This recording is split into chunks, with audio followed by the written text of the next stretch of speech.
मित्रांनो, एक कनिका नावाची मुलगी आपले आईवडील आणि आपल्या आजोबांसोबत राहत होती. ती आईवडिलांची एकुलती एक मुलगी होती. त्यामुळे ते तिचे सर्व लाड पुरवत होते. कनिका दिसायला सुद्धा खूप सुंदर होती. तिचं वय 19 वर्षे होतं. कनिका आणि तिचे वडील ज्या फ्लॅटमध्ये राहत होते त्याच्या बाजूलाच एक फ्लॅट होता. त्या फ्लॅटमध्ये तिचे आजोबा राहत होते. आजोबांचं वय 60 वर्षाच्या आसपास होतं. परंतु त्यांनी सुरुवातीपासून जिम आणि व्यायाम केल्यामुळे त्यांचं वय 45 वर्षच वाटत होते. आजोबांची वाईट नजर कनिकावर कायम होती. कनिकाचे आई वडील दोघेही जॉब करत असतात, त्यामुळे त्यांना तिच्या अभ्यासावर जास्त लक्ष देता येत नव्हतं. त्यामुळे कनिकाचे वडील कनिकाला सांगतात, तू जेव्हा पण वेळ मिळेल तेव्हा आजोबांकडे अभ्यास करण्यासाठी जात जा आणि काही प्रश्न असतील तर आजोबांना सांगत जा. एका दिवशी कनिका दुपारी शाळेतून येते. घरी येऊन जेवण वगैरे करून ती आजोबांच्या फ्लॅटमध्ये जाते.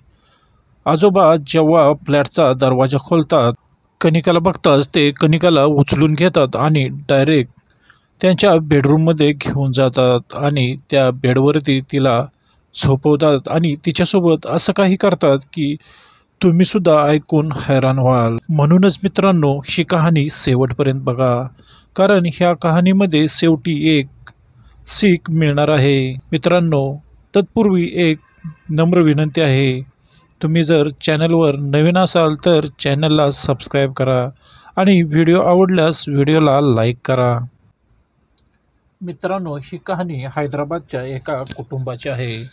ह्या कुटुंबामध्ये आई वडील आणि त्यांची एकुलती एक मुलगी कनिका राहत होती. कनिका दिसायला खूप सुंदर होती आणि ती आत्ता फक्त 10वीला शिकत होती. शिक्षणामध्ये ती खूप हुशार होती. कनिकाचे आई वडील हैदराबादमध्ये एका कंपनीमध्ये काम करत होते. ते सकाळीच घराबाहेर पडायचे आणि रात्री उशिरा घरी येत होते. कनिकासुद्धा सकाळी 9 वाजता शाळेत जात होती आणि दुपारी 2 वाजता घरी यायची. घरी आल्यानंतर ती पहिल्यांदा जेवण करून तिचा होमवर्क पूर्ण करायची आणि नंतर घरातील किरकोळ कामे आटपत होती. कनिकाचे आईवडील आणि कनिका ज्या फ्लॅटमध्ये राहत होते त्या फ्लॅटच्या बाजूलाच एक फ्लॅट होता. त्या फ्लॅटमध्ये एक कुटुंब राहत होतं. ते कुटुंब म्हणजे तिचे आजोबा आणि आजी होती. कनिकाचा आजोबा कायम तिच्यावर वाईट नजर ठेवून होता. तो फक्त चान्सच बघत होता की कनिका कधी त्याच्या तावडीत भेटते. एका रविवारी कनिकाचे वडील आणि आईला सुट्टी होती आणि कनिकासुद्धा घरीच होती. त्या रविवारी कनिकाचे आजोबा तिच्या वडिलांचे चुलते होते. ते तिच्या फ्लॅटमध्ये येतात. कनिकाचे वडील आणि आई त्याचा पाहुणचार करतात. कनिका तिथेच बाजूला बसलेले असते. कनिकाचे आजोबा कनिकाच्या वडिलांना बोलतात, तुम्ही कनिकाच्या अभ्यासाकडे लक्ष देत नाही, असं कसं चालेल? कनिकाचे वडील म्हणतात, काका तुम्हाला तर माहीतच आहे, आम्ही दोघेही जॉब करतो आणि त्यामुळे कनिकाच्या अभ्यासाकडे आम्हाला लक्ष द्यायला नाही जमत. त्या आजोबांचं नाव बिरजू असतं. बिरजू कनिकाच्या वडिलांना बोलतात, मी तर दिवसभर फ्रीच असतो. तेव्हा कनिकाचे वडील त्यांना बोलतात, तुम्ही जर फ्री असता तर तुम्ही पण शिकलेले दिसतात, तुम्ही का नाही आमच्या कनिकाचा अभ्यास घेत? बिरजूला सुद्धा हेच हवं असतं. बिरजू बोलतो, ठीक आहे, तुम्ही म्हणत आहात तर मी कनिकाच्या अभ्यासामध्ये लक्ष देतो. कनिकाचे वडील कनिकाला सांगतात की जेव्हा पण तू शाळेतून येशील, तुझं आवरून तू आजोबांच्या फ्लॅटमध्ये जाऊन अभ्यास करत जा. आजोबा तुला अभ्यासामध्ये मदत करतील. दुसऱ्या दिवशी दुपारी बिरजू आपल्या फ्लॅटमध्ये कनिकाची वाट पाहत असतो. बिरजूच्या मनात खूप काही चाललेलं असतं. बिरजू एकदा कनिकाला आपल्या अंगाखाली घेण्याच्या प्रयत्नात असतो आणि थोड्याच वेळामध्ये फ्लॅटची बेल वाजते. बिरजू कनिकाला पाहून वेडा होतो. तिने असे कपडे घातलेले असतात की ते पाहून तो वेडाच होतो. बिरजू डायरेक्ट कनिकाला उचलून घेतो आणि तो डायरेक्ट बेडरूममध्ये जाऊन तिला बिछाण्यावर झोपवतो. कनिकाला काहीच समजत नाही काय चालले आहे. कनिका बोलते, आजोबा मी तुमच्या नातीच्या समान आहे आणि तुम्ही माझ्यासोबत हे काय करत आहात. तेव्हा बिरजू बोलतो, तुझ्यासारख्या सुंदर मुलीसोबत मला एक रात्र घालवण्याच्या बदल्यात जर फाशी जरी झाली तरी मला काहीही हरकत नाही. बिरजू तिच्यावर तुटून पडतो.